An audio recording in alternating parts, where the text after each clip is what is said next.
Schemmel for our 5th World Affairs luncheon this semester. And a very special welcome to Trudy Rubin, just back from Afghanistan and ready to share her worldview with us. We're privileged to have with us the quintessential foreign correspondent, all too rare, she's all too rare, who regularly leaves the comfort of her desk at home and home in Philadelphia to walk the walk on some of the most treacherous paths in the world so that she can talk the talk with authority and acumen to people like us. And aren't we lucky that we can hear from her when she's barely over her most recent bout of jet lag? Trudy, the foreign affairs correspondent for the Philadelphia Inquirer, needs no introduction to the Schemmel Forum. She's briefed us on current affairs on the world's hotspots on a number of occasions. We want her to know how grateful we are for her keeping us on her agenda, providing us with knowledge and wisdom that helps us to sort out the very complicated, crisis-ridden, ever-present world we live in and cannot escape. Our president's second term is only a few months old, but already it has encountered a number of new and old problems abroad that challenge him to think and rethink his foreign policy. As though the Middle East weren't a full-time job in itself, North Korea pops up with some alarming threats. Information technologies make every situation a crisis. Crisis has become the norm. The world is waiting for us always, some threatening to destroy us, some wanting us to save them from their own destruction. Today, Trudy will give us some of her insights into what, in this climate of perpetual crisis, President Obama's greatest foreign affairs challenges are, and how he will and/or how he should address them. Please welcome Trudy to the podium.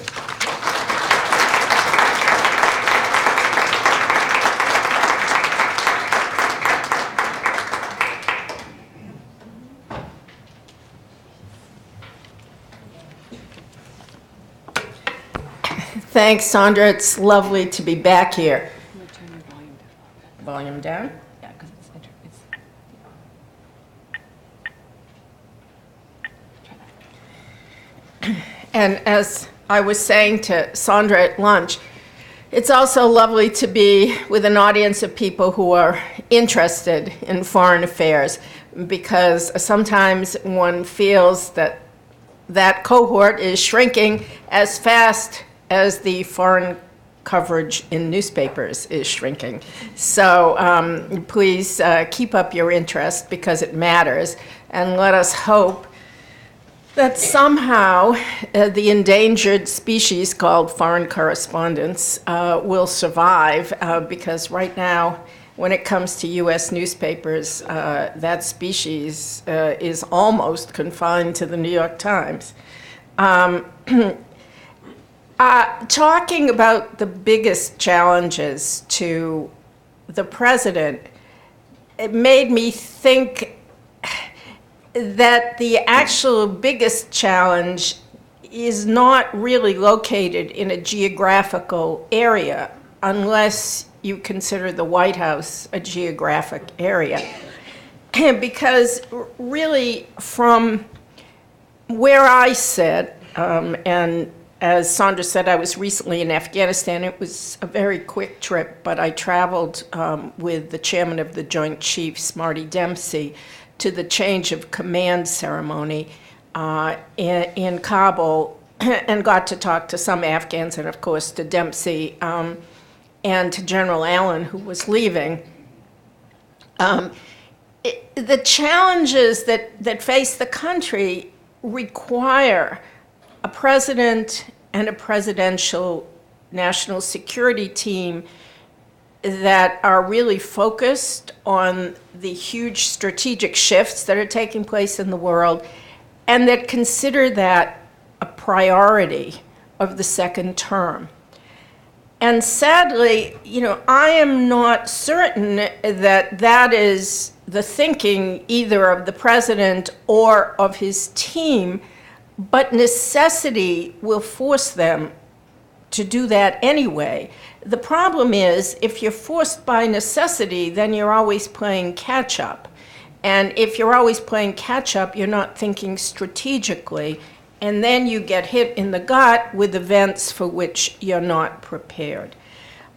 I think that it is clear that this president would prefer to spend his time focusing on domestic challenges. And nobody can deny that they're enormous, compounded by a dysfunctional Congress, in which, from my point of view, any fair analysis indicates that one party has a segment that is less willing to compromise than even the other party, which is nothing to write home about. But I think when it comes to compromise, there's a real rejectionist fringe, and so the president has to focus at home. However, the world is not going to wait for the United States to solve its domestic problems. The president's foreign policy team, and I'm not going to make my whole talk about this because I'm going to talk more about overseas, but let me just summarize in a sentence. I don't think they're up to the task. Foreign policy is being made primarily in the White House. Hillary Clinton, for all the miles that she traveled as Secretary of State, and I've watched her in action, and I think her political skills are phenomenal in dealing with world leaders, but she was never permitted to set any strategy that came from the White House. I think Kerry was a good choice for Secretary of State, but I think he will be similarly constrained. So therefore, foreign policy is made primarily by a group of people that are close personally to the president and therefore are unlikely to be changed. The National Security Advisor, Tom Donilon, who, if he steps down, will probably be replaced by Susan Rice, the U.S. Ambassador to the UN. And as I have written, I think that for all her undoubted smarts, and this is a very smart and talented woman, she has a personality and an outlook and a record that I don't think indicate that she was either the right choice for Secretary of State or would be the right choice for National Security Advisor, but I think that there is a good chance that she will become that if Donilon steps down. And Dennis McDonough, who is now the Chief of Staff and was the Deputy National Security Advisor, the focus, leaving Susan Rice aside, the focus of the team, and of course one must include Vice President Joe Biden and his staff, the focus has been more on how will this play at home than, in my opinion, then how does this fit into a strategy for the world? And we all know that the president would prefer to lead from behind. There's no question that the U.S. is more constrained in terms of resources, that the public does not want any more involvement in wars. I could go on for a week talking about the hideous eras going in and after to Iraq and after the fall of Saddam Hussein. I spent much of that decade traveling over there, cataloging them and worrying about them. But we are here now, and even if the country isn't so inclined, the changes that are taking place globally force the United States to play a role, or if it chooses not to, or to lead from far behind, or not to lead in the hope that allies will pick up the slack, in a world where there are dramatic structural changes, dramatic information and globalization changes, and dramatic shifts in new powers coming to the fore, if the United States doesn't play at least a stabilizing role, you have a vacuum. And into a vacuum, either other powers move, or if there are no global powers who are equipped to play that kind of role, you have chaos, anarchy, state breakup, and drift. I think that's where things are headed in the Middle East. And the question is, will that happen in Asia too? So far, the president seems more interested in focusing on Asia, but there are a lot of challenges there as well. I'll just say a word about Asia because obviously everybody's reading the the headlines in North Korea are about North Korea. Obviously, North Korea is a challenge because the country has decided that it is not going to give up its nuclear weapons. And the fact that North Korea has and is and probably will be getting away with that sends a message to other countries like Iran that, maybe you can get away with it too. Now, at this point, we're not going to go to war with North Korea. The best hope, the one the administration has been pursuing, is to persuade China to be more hard-nosed with its North Korean ally in an attempt to get that country back to talks in which denuclearization are at the top of the agenda. But Kim Jong-un says no denuclearization. They now say that up front, whereas before they used to at least negotiate over it and then secretly break any accord that they signed. I don't know whether China will come around. So far, China seems to be more concerned about the possible collapse of North Korea, in which case they see the potential for the peninsula to be reunified under South Korea with U.S. troops on their border. That seems to concern them more than the nuclear weapons that Kim Jong-un has and is threatening to use. Now, I think that this current crisis will blow over, of course, as you've all read, and it's true, if the North miscalculates and does what it has done before, for example, either shoot a missile that is too close to one of our allies, and it probably will test a missile, one that doesn't just fall into the Pacific or fizzle, or if it attacks a South Korean ship, as it has done before. This time, the response is going to be tougher, and we don't know whether this young leader is capable of stopping things where they should be stopped at a low level. I do think that in this case, the administration, Obama, has been right to be firm. I think that talks should not resume unless denuclearization are on top of the agenda, and I think that Kerry, who was going to Beijing, where are we now? Next week he'll be there, I think, or maybe this weekend. I've lost track of dates, but he's on his way. And we'll be talking to the Chinese foreign minister, who's an expert on North Korea and is considered very capable. Kerry has to use all of his diplomatic skills, and he does have them. I've seen him operate in Pakistan and in Afghanistan with Karzai. He's good at this. He really has to try to get the message across. We do not want to put troops on your border. It is in your interest to have a stable peninsula. You are not going to have one if the North Koreans keep on like this. And should North Korea disappear, you could have good relations with South Korea, and they need not be a threat. And finally, the message I think Kerry has to deliver is this. Neither you, China, nor we want South Korea to go nuclear. We don't want Japan to go nuclear. Right now, they are under our nuclear umbrella. And in actual fact, the Chinese appreciate the U.S. nuclear umbrella in Asia, even though they won't say so, but I've been told by Chinese officials that they are glad it's there, because the last thing they want is Japan, which is fully capable of going nuclear in short order, to break out, nor do they want the South Koreans to develop a program. However, if this gamesmanship in the North goes on, then inevitably the South will push to develop its own nuclear weapon, because after all, they would feel like Israel. I mean, you want to trust your American ally, but you're responsible for the safety of your people. And if the regime to your north is making nuclear threats, or even conventional threats to blow up Seoul in a sea of fire, then you have to be able to protect yourself and not necessarily depend on an ally.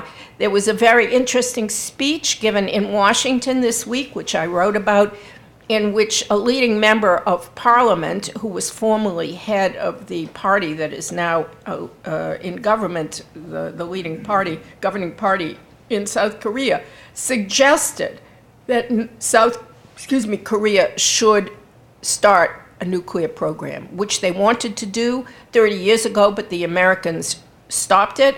The question is whether this kind of thinking will gain traction, and this is something that Kerry really has to address with his Chinese counterparts. The problem is that the Chinese look around the world, and they, like many other countries, including in the Middle East, simply do not take the U.S. seriously as a foreign power.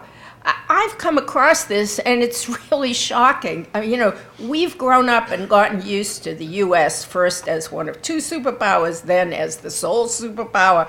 And it's really quite sobering to be at a conference with Chinese participants from a senior level. I was at a trialogue last year of senior European officials, senior American officials, and senior Chinese officials from the higher party school held by the Aspen Institute. And we divided into panels. I wasn't a senior official, but I was there as an expert, and I was on the Middle East group. And the Chinese were just very open about saying, the U.S. just is a spent force. We see that you don't know what to do in the Middle East.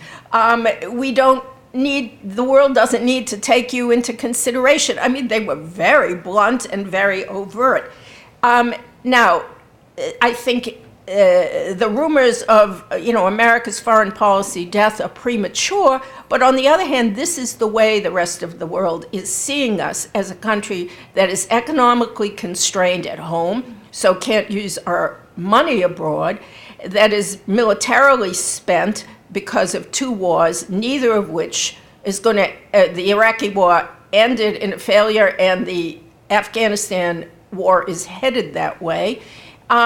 And a public that doesn't want to be involved. This is not an advertisement to say we should be involved in more wars, but what I'm telling you is that Chinese calculations are based on the perception of America as unwilling to exert its weight in international arenas, or as discredited, and therefore not having the heft that it used to have. And their calculations are also based on the perception that Obama is not really interested in a primary leadership role abroad, and they act accordingly. And so that affects whether they listen to John Kerry openly and seriously when he comes to talk about North Korea and other things. It also affects how they look at the U.S. efforts to send a message that all parties in East Asia and Southeast Asia have to work together to avoid a collision in the seas around China, because a rising China is asserting its primacy over islands that other countries, including Japan, the Philippines, believe they have a right to. So the challenge, I think, that is going to confront this administration in Asia, of course, a rising China is a challenge. Of course, North Korea's young leader is a challenge. But the biggest challenge is to get China to take the United States seriously. I think on North Korea, as I said, the administration has done a good job in trying to assure Japan and South Korea it stands behind them and to send a firm message to the North. But the U.S. has very far to go to convince the Chinese that they still must deal seriously with a United States which has strong allies in the region and intends to stay involved in the Pacific. And I think that to the extent that China does or does not take the U.S. seriously, that will greatly affect whether the administration will be able to ensure stability in the Pacific region, in which it has a great interest. Now, you probably have all heard that Obama wants to pivot to Asia. To me, this phrase was a mistake from the get-go, Because the idea that you could leave the Middle East behind and it would simply say goodbye and get on without you and it wouldn't matter, was just misbegotten from the start. You can take the U.S. out of the Middle East, but the Middle East won't leave you. And we've seen that in spades. I'm not going to get into Afghanistan in a big way here because I could spend my whole time talking about that, and we still have a year and a half to go. That's at one end of Asia, and I don't think that the administration's strategy there for pulling out is going to work well, and we don't have a plan B. I'll leave that there and pivot back to the Middle East. The challenges in the Middle East are enormous and immediate. And again, I don't see that the administration is looking at them in a strategic way. I don't think that it has appreciated the interconnectedness of these strategies, of these problems, and I don't think it has the people in place who are able to deal with those problems. Just to give you an example, we still don't even have an Assistant Secretary of State for Near East. The post is vacant. There's an acting in there. She's a good person, but, they need somebody there. And, many of the State Department's key positions are still unfilled. But that's the least of it, because policy, as I said, is being made in the White House. And there, I think the understanding of the region is not great. So let me just talk for a minute about the challenges in the Middle East, a region that I have covered for, these more than 35 years. And I will tell you frankly that things are much worse now than when I started out as a young journalist. There is absolutely no question in my mind, because when I started, even though you had, Israelis versus Palestinians, you had U.S. versus Soviets in the region, you would have a coup here or there, you had, a war in 73 and then in 90, but you had fixed states. You were dealing with known leaders. They had names. The U.S. had relationships with them. Armies in the Middle East with whom our military had contacts had more power. All of that is gone now. Almost all. There are still some sheikhs and kings left, but even their positions are tenuous. It's clear that the Arab Spring, and that name is now being junked, but what the Arab Spring was the breakup of the order that we had known for decades. And, I get irate every time somebody says to me, well, and I hear it fairly often. I hear it from Russians, I hear it from Israelis, I hear it from some Americans. Why didn't we stick by our ally, Hosni Mubarak? We could have kept him in power.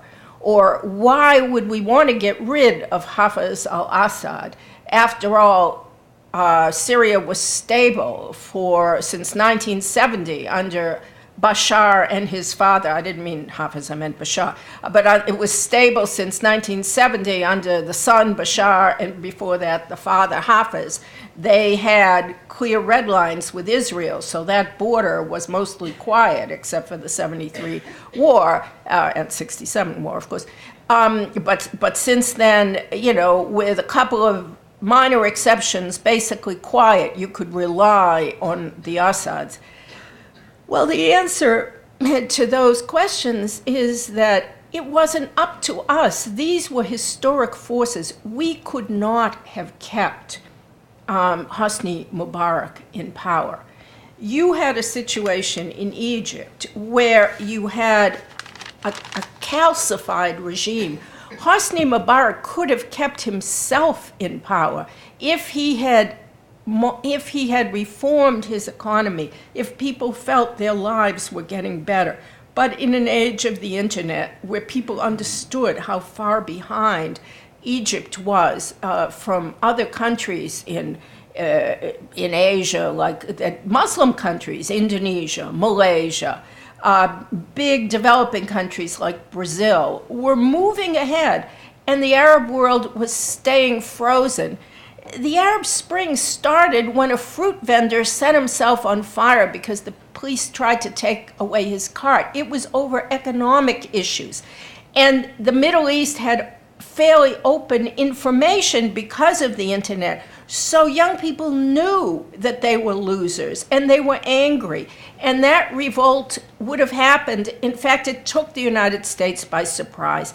And in Egypt, there was no way you could put it down. The Egyptian army could only have put that Tahrir Square revolution down if it had been willing to act like Bashar al-Assad and massacre thousands of people in the square. Well, the Egyptian army wasn't willing to do that. The Tunisian army wasn't willing to do that. It was not in their modus operandi. They were not, Mubarak was not Assad, nor was Tunisia's dictator. So that meant those regimes were going to fall. So that's for starters. And as far as Syria, keep Assad in power. This civil war that is going on there was not started by us. And in fact, Obama has tried to ignore it, ignored it for a year, hoped, I don't know what, that it would go away, hoped that Russia would ease its ally Assad out. Didn't work. It has not gotten to where it is because we did something. It has gotten to where it is, in fact, because we didn't do anything. I think there's a lot we could have done. But the point is that these are historical forces affecting a region that was frozen in time, that was not developing economically, that was not providing jobs for its youth bulge, which was able to understand what was happening elsewhere in the world because they could see it on YouTube, on the internet. And so one has to approach the Middle East as a sort of rolling shift in governance that is going to go on, and we don't know where it's going to end. What we do know, and I think the Obama administration hasn't fully digested this, what we do know is that Arab societies, and this is politically incorrect to say it, and I'm not even saying Islamic societies, because what I'm going to say does not apply to Malaysia, does not apply to Indonesia, and to a lesser extent doesn't apply to the little Gulf Emirates. But Arab societies are having and will have a great difficulty in conceptualizing democracy as we see it, as we know it. I'll try to speed up here, but the problem is, in Islam you have a concept, as many people have pointed out, of consultation with the ruler. But in societies that are largely tribal, people are looking to a ruler. They are looking to a tribal leader. They are looking to a religious leader. And in Egypt, which is an agricultural society, because of the need for water flows and the history of centralized bureaucracy, historically, they have also looked to a leader from the times of the pharaoh. The concept of political parties is something that is very difficult. Political parties that are programmatic, where people put forward their platform, where you have different platforms competing with each other, these are simply foreign to the Middle East. I remember, back in 1989, I once had a 2-hour conversation with the late King Hussein of Jordan, in which he was looking just for someone to vent on, and I happened to be the one. And he spoke for 2 hours about the difficulty of bringing political parties into Jordan, because he said, here parties, and this was back before Islamism had become so potent, but he said, political parties here are either a vehicle for regional ideologies, back then it was sort of Arab socialism, like the Ba'ath Party, or for Islam, or they're a vehicle for tribal leaders. And he laid it out. He said it is very hard for people to conceptualize parties inside Jordan that are looking at what's good for Jordan and are looking at platforms of how to develop Jordan. And if I allow political parties to rise up, I'm not sure that we can get that kind of party. And an old friend of mine who was then the King's Information Ministry tried to form a programmatic liberal party when the king allowed them to flourish. And I think the only votes he got were from his family and friends.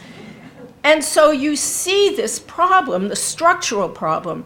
It's not enough for the U.S. to say, we'll give aid and we'll try to help build institutions. And in fact, in Egypt, as in Russia, they're banning U.S. aid groups that try to do political training. The problem goes deeper than that.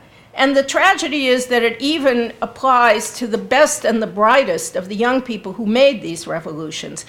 I remember when I was in Egypt during Tahrir Square, and subsequently, I think in the last couple of years, I've been there 4 times, I'm going again in May, and talked with all the leaders of the young people who made the revolution.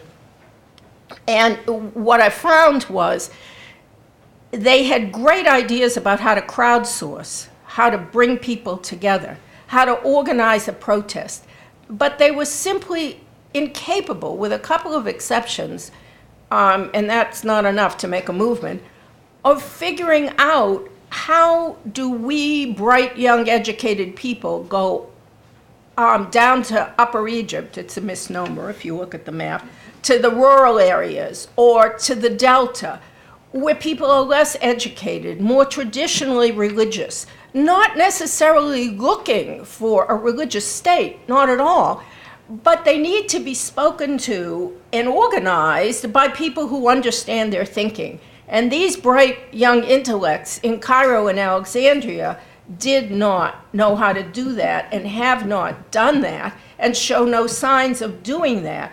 And even the smartest of the opposition top leaders, who many people had hoped would become the president, Mohammed al-Baradei, who was the head of the International Atomic Energy Agency, who knows the West, who is extremely smart, who wants a pluralistic, tolerant society. The Bush administration didn't like him because he was against the Iraq War and he's prickly. And, he's not a raging pro-American, but he's a pro-democracy person, no question about it, and pro-pluralism. Even al-Baradei, who is the head of a sort of tenuous opposition coalition of groupings, not real political parties, groupings, has called for a boycott of the next parliamentary elections, because that's what the opposition is comfortable doing, boycott. They're not doing it our way, we won't play. And it's really depressing because they don't yet understand the basic rules of democracy as we know it. You have to go in there and campaign and form parties and set up subsidiaries all over the country, and then you can win power.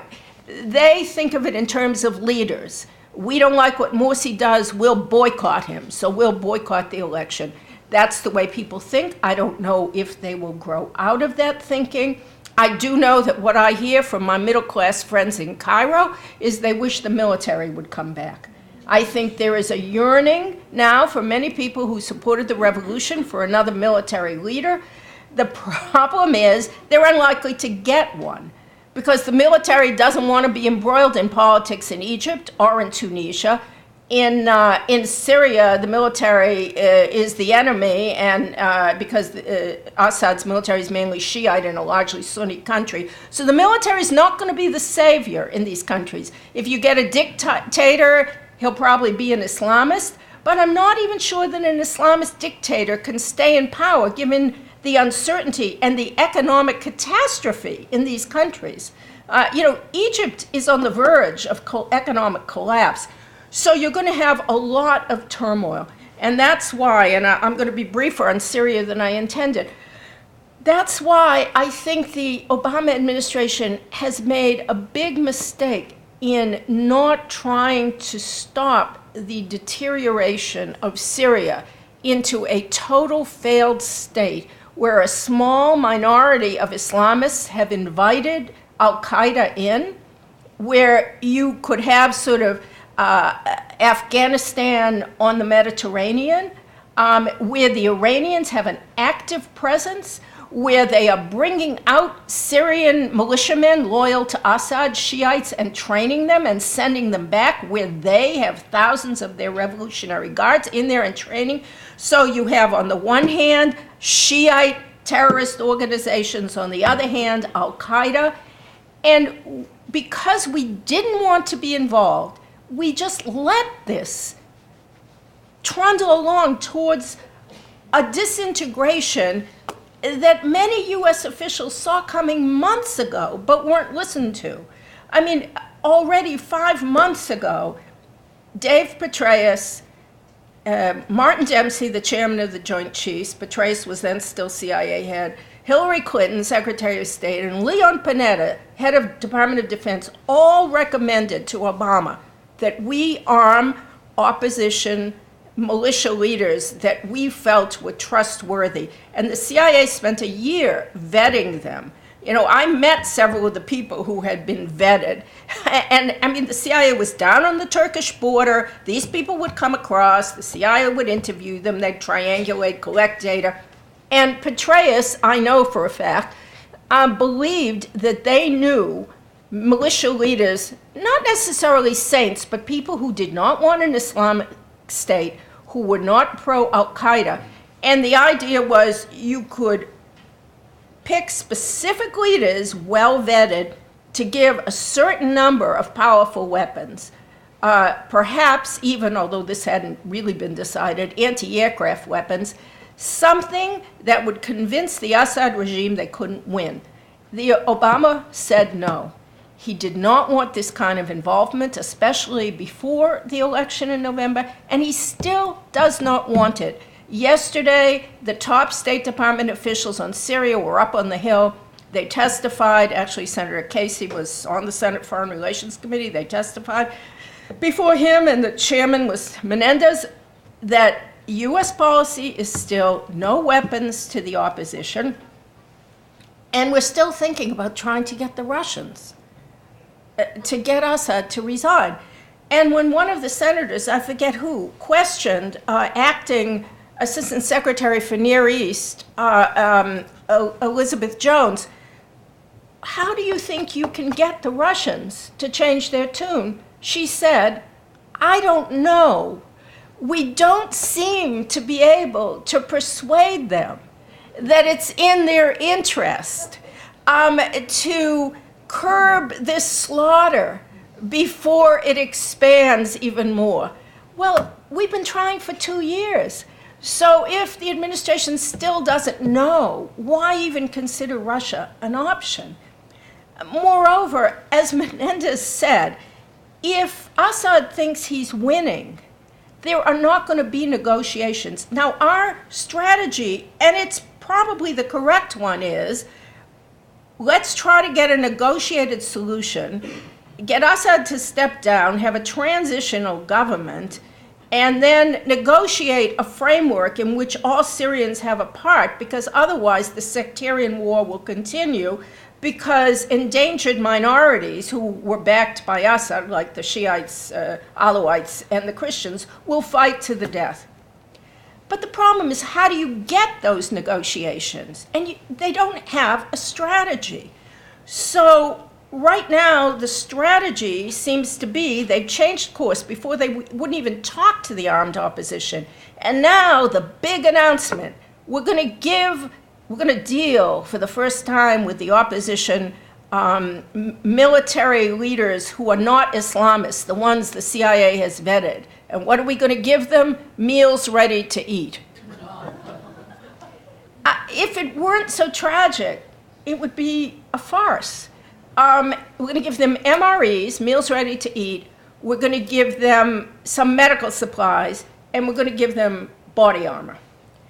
And as Senator McCain, whom I don't always agree with, but I certainly did yesterday, said yesterday, oh, they're really going to be grateful for meals ready to eat and body armor when they're being attacked with Assad's airplanes, bombs, and Scuds.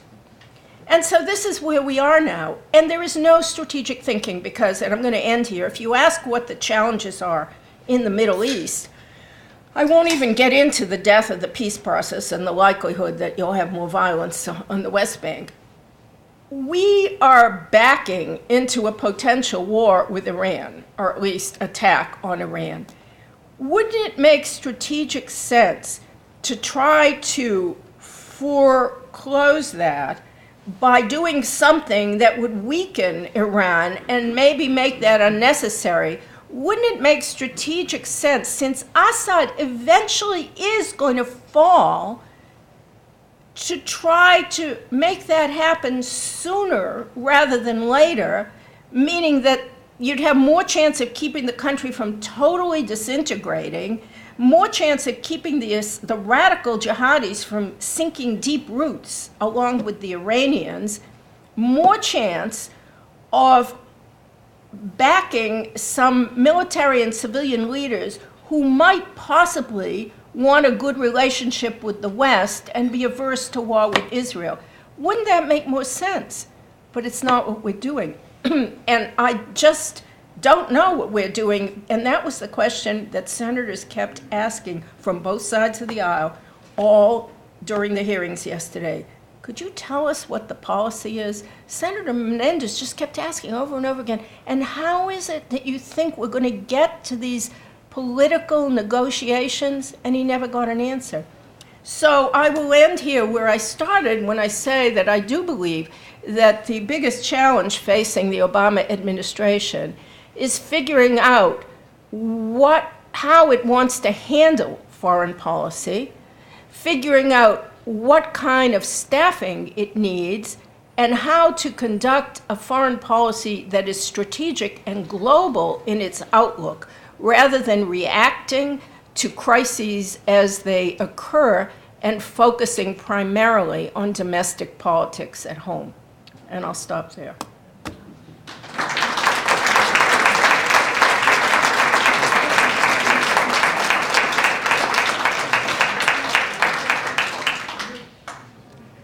Questions? Yes. You talked about Iran, you talked about North Korea, but you haven't talked about the connection or the reported connection between the Iranians and the North Koreans in regards to the nuclear program. What do you know is what's happening, and where do you see that going? That is a very serious issue. In case you didn't hear, it's what's the nuclear connection between Iran and North Korea. I mean, North Korea, as you probably know, is next to Pakistan, the world's worst nuclear proliferator. And Pakistan, while they did awful things in the 80s, seems not to be proliferating now. But North Korea, shipped uranium to Libya, helped, North Korea helped the Iranians and helped the Syrians build a nuclear reactor that the Israelis bombed in 2007. And it has been reported that Iranian nuclear scientists have been present at when North Korea tested its nuclear weapons. And of course, one of the great fears is that North Korea might give Iran a present, highly enriched uranium, maybe even a weapon, or might give it to somebody else. So I think this also has to be top of Kerry's agenda with his Chinese counterpart, because beyond reminding the Chinese that they're going to get a nuclear arms race right around their borders if they allow North Korea to proceed as it is doing, I think the issue of North Korean proliferation has to top both the U.S.-Chinese agenda and any renewed talks with North Korea. And I think there has to be a unified position, with China included, and Russia, that there would be draconian penalties for such proliferation. Of course, you sometimes don't know it until after it happens. And the question is, what kind of penalties would make North Korea think twice? And again, here, if China will not cooperate, then this proliferation may not be stoppable. I don't know whether it's technically detectable either. So it is one of the serious challenges out there. Yes, ma'am. Yeah, the last administration gave us 2-1 minimum course, very expensive both in terms of lives and money. Now we have, let's say, an indecision that seems to be no better, well, perhaps better, and maybe not so many people die. Do you see this, shall I say, out of syncness of America in the world as something that is becoming a condition, a chronic condition that will go into the future? You know, I really, just from observation over the years, have become a great believer in leaders. I think leaders can make a difference. You know, I don't know how Hillary Clinton would have performed if she had won the primary and then become president. So this is just guesswork. But I have a feeling she would have had stronger positions on issues. The thing that I find so difficult about, to comprehend even, about the Obama administration is the on the one hand, on the other hand. So even when they do something, they undercut it. I mean, for example, a perfect illustration is Obama finally decided on a surge in Afghanistan, which you could argue for or against. But no sooner did he announce the surge than he announced that the troops would be pulled out at a date certain. Well, if the surge was intended in large part, as I believe it was, not just for military victory, because the military never thought it could win a victory, but to indicate solidarity with Afghanistan and a commitment that might make the Taliban think twice and come to the table and decide to negotiate to enter into the Afghan political framework rather than to try to win parts of the country by war. I know, you know, from interviewing General McChrystal, General Petraeus, I mean, this was the military's thinking about the surge. But then if you announce almost as soon as you say you're putting the troops in, that you're pulling them out, you undercut the whole rationale for the operation. And you know, this with Syria too, it's this back and forth. You know, no, we don't want to do this. Well, yes, maybe we have to do it a little bit. Well, maybe we can calibrate it. Well, we don't want to do too much. There doesn't seem to be any strategic guidance to the decision. Now, I think that is not necessarily endemic to the United States situation. I think that were there a leader who, with difficulty, because it's a difficult world right now, much harder than the world 10 years ago, but who with difficulty came up with a strategy of where we should be headed and how we should operate, even if the strategy had to be adjusted, but just somebody who sort of made a decision and then followed up on it, I think the U.S. could still play a more important role. Yeah. Can you think of some people that you think would make first-class advisors to the president on our relationships internationally? Other than yourself, of course. You know, I mean, you know, I could think of people he could have put in his first term and relied more on. When it came to the Middle East, there's a wonderful person at Princeton named Dan Kurtzer, who was in the State Department for many years, who was ambassador to Israel, ambassador to Egypt, speaks fluent Arabic, fluent Hebrew, is a man of great principle, and was on Obama's transition team. Now, in this case, to be fair, I think the mistake was made by Hillary. She wanted Dennis Ross, the longtime Middle East advisor under Reagan and Clinton, to be the chief person, and I think that was an error. But the White House could have put Kurtzer in a critical position. They didn't. I think the problem is not so much finding good people. I think there are good people out there. I think Obama feels comfortable with people who are his longtime friends. And most of them are more politically oriented. I mean, take Dennis McDonough, who was the Deputy National Security Advisor and is now the Chief of Staff at the White House. I mean, and he was a prime foreign policy person, and his foreign policy experience, he had worked for Senator Daschle. And yes, he was on Daschle was on Foreign Relations Committee, so Dennis had some experience, but he was not a person steeped in foreign affairs. But because he was on the transition team and because he'd been on Foreign Relations Committee, he was given the foreign policy brief, and then he became personal friends with Obama, so then Obama elevated him. And it's a tendency. And I think, instead of looking for people with more professional qualifications, I could come up with names. I mean, I think Richard Lugar is one of the strongest people around. I don't know where one would put him now. He's founding a think tank in Washington. I can think of a lot of people in the past, and I know that Obama could find people in the present. I think the problem is the approach, not the dearth of really talented expertise.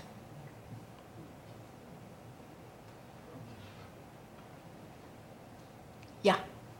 You started off by focusing on the economy, the state of the economy, and the perception of the U.S. abroad, and you were also sharing how other countries feel politically. We are a dysfunctional state. Economically, we are not as strong, and maybe strategically, China is gaining, the stronghold. Are those legitimate issues as you travel around the world, that actually we are in that state right now as a nation? We don't have the money, we don't have the army, and we're spent. We still have the Army, although the Army isn't always the most critical institution. Everything is about choices in life, right? And refusing to decide is to decide, as the old saying used to go. So a country has to decide. The United States, there are many economic analyses that say, the United States is going to come back in large part because of the oil and natural gas resources available, which will attract manufacturing. And we all know that the problem is also jobs and income inequality. So there's no question that the United States has problems. But I don't think the United States is a spent force. I think it depends on your analysis. If you believe that the United States can take a break from the world while it gets its own house in order, and if you look at history, previous empires took a long time to fade away.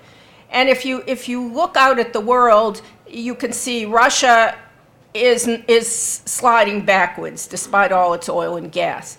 China is starting to assert itself in its region, but doesn't know how to play a global role, is resented in a lot of places where it goes to. You can see that China is going to make a lot of mistakes, and even though it gives out a lot of money, is going to be not entirely welcome in the places where it goes. I can see that in Afghanistan. I see that it's starting to happen in African countries. China is racist.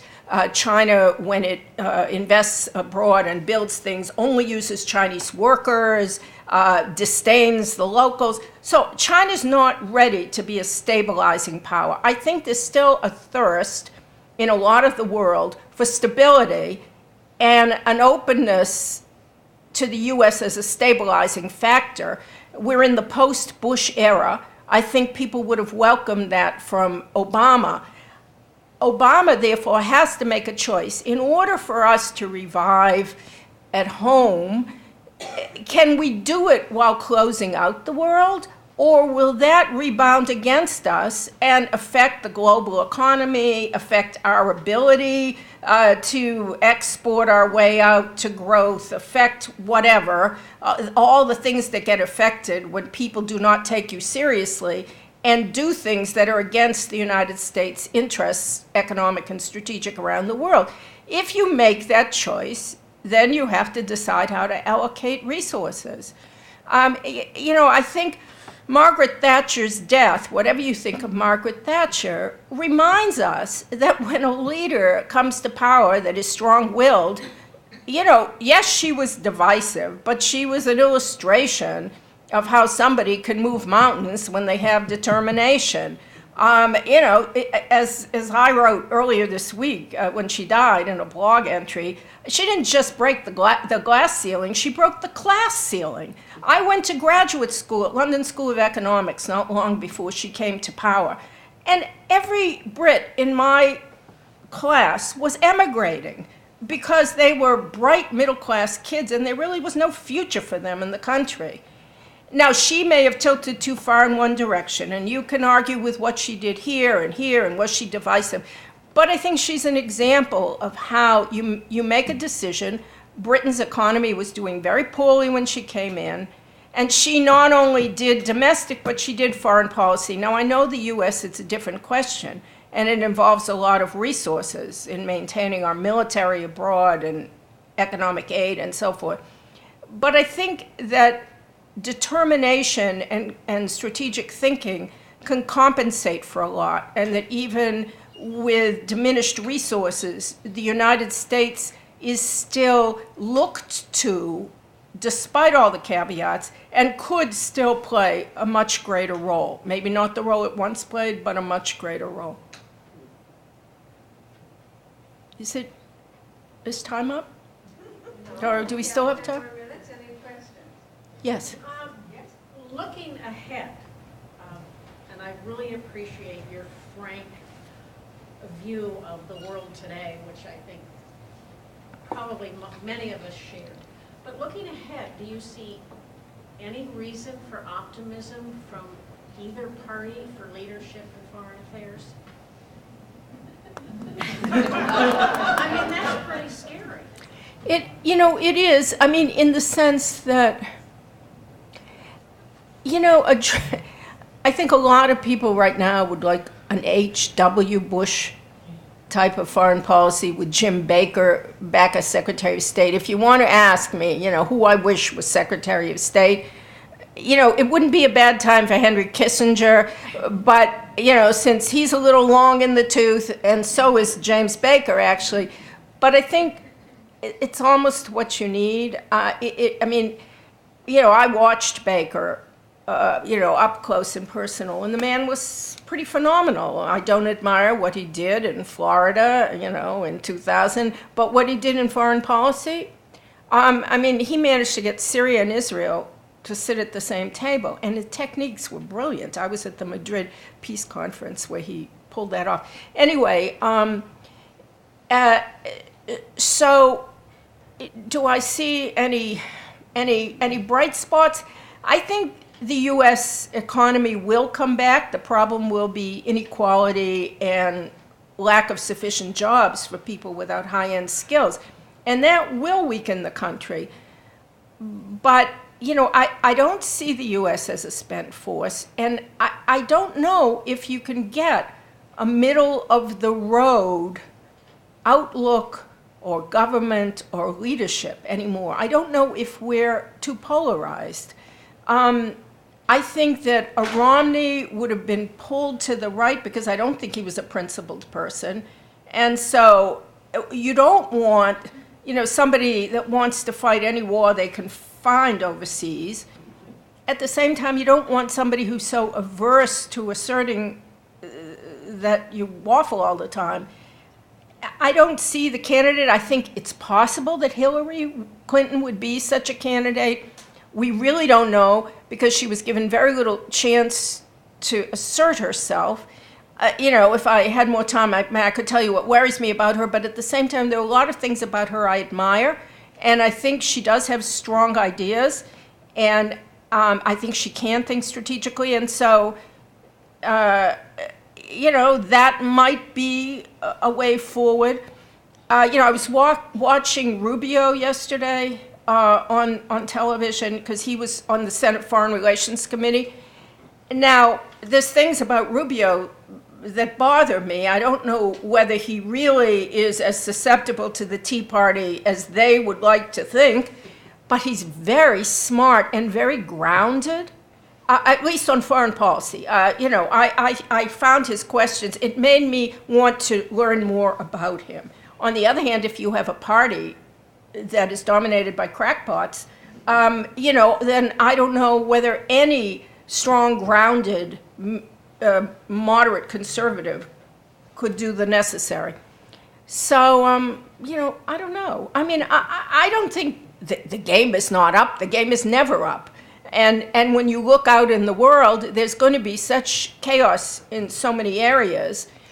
There's going to be a desperate yearning for some leadership from somewhere. And I think for a long time, there's still going to be a focus on, come back America.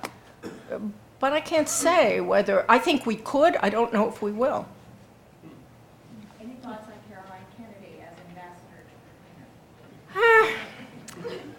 Caroline Kennedy as ambassador to Japan, it's a funny question. I will say, no, I mean, it's a good question. It also, I think that it's a fine idea to make Caroline Kennedy an ambassador to somewhere, but I would have rather seen her as ambassador to France, the country that loved her mother. Not that she is a dresser like her mother was, but Japan to me is going to be, in coming years, a very strategically critical country.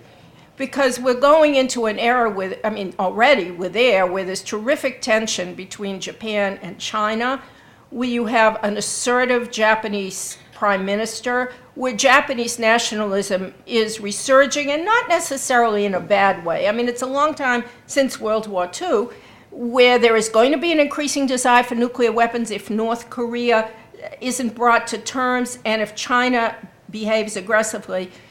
And it's going to take a skilled diplomat, I think, to walk through that.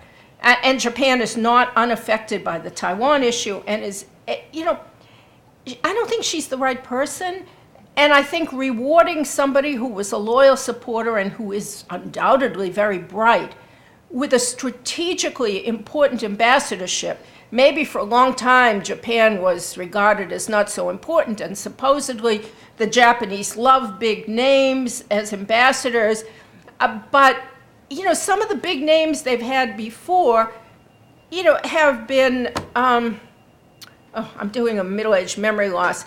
The former senator from Montana.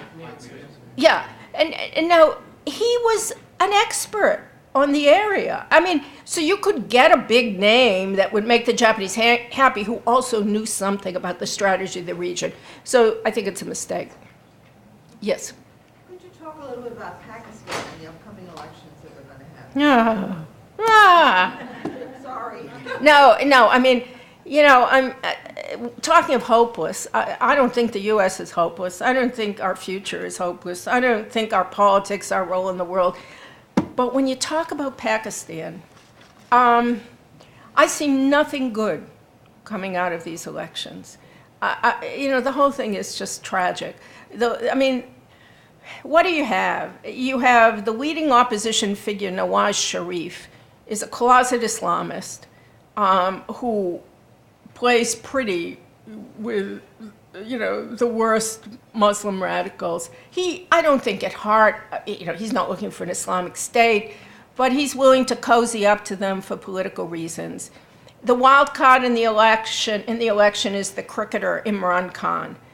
Imran Khan is a nutcase. I mean, Imran Khan makes Nawaz Sharif look like an anti-Islamist because Imran Khan is so goddamn naive.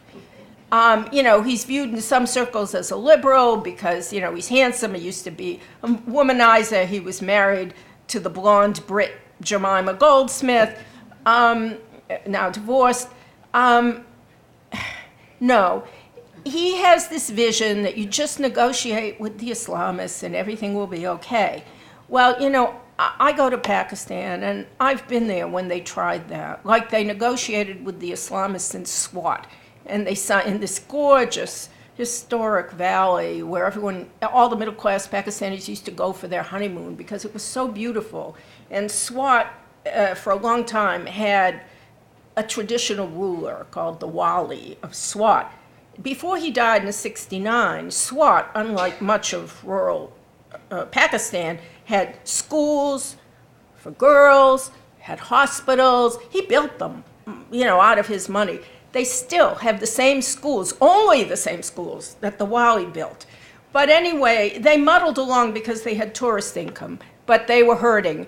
Then came the Islamists, and they won over some unemployed youth. And people like Imran Khan wanted to make deals with them, and the parliament made a deal. And I think 2 weeks after they signed the deal with people who had been cutting off heads and murdering women who were singers, when there's a tradition of singing as part of culture in Swat. 2 weeks after the deal was signed, the Taliban, who had taken over Swat, started marching towards Islamabad. I was there when it happened. Parliament went crazy, and suddenly they unsigned the deal, and the army was sent into Swat.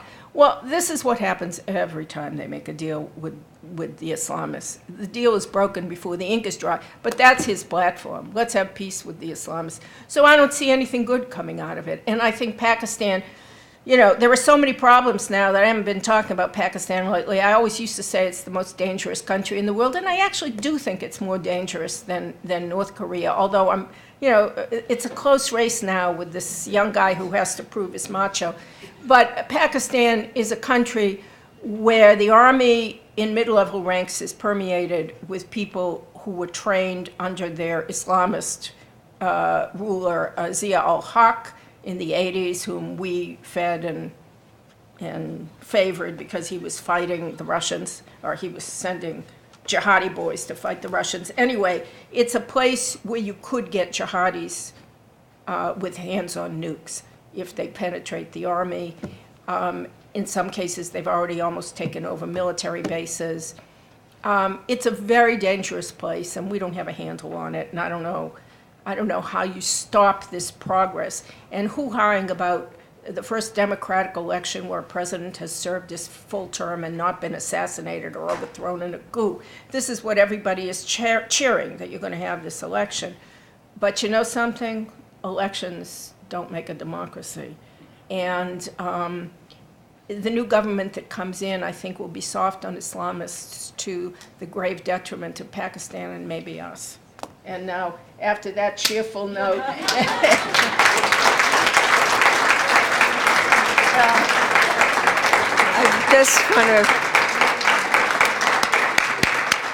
I want to thank Trudy for being so honest and depressing. I can only say, I hope you're wrong in some cases. yeah, you know, I told Sandra, I think I need to go to Rwanda because she says there's some good news there. Well, I may take her up on that, but I thank you so much. And I want to remind you, we have two other programs. On the 22nd, we have a discussion of post-traumatic stress disorder as manifest in both civilians and veterans of wars. And on the 29th, we have a roundtable discussion on the media and looking back at the prophecy of Marshall McLuhan, that the media is the message. I will be co-moderating that with Julie Schumacher-Cohen. So we hope to see you at both of those events. Thank you for coming.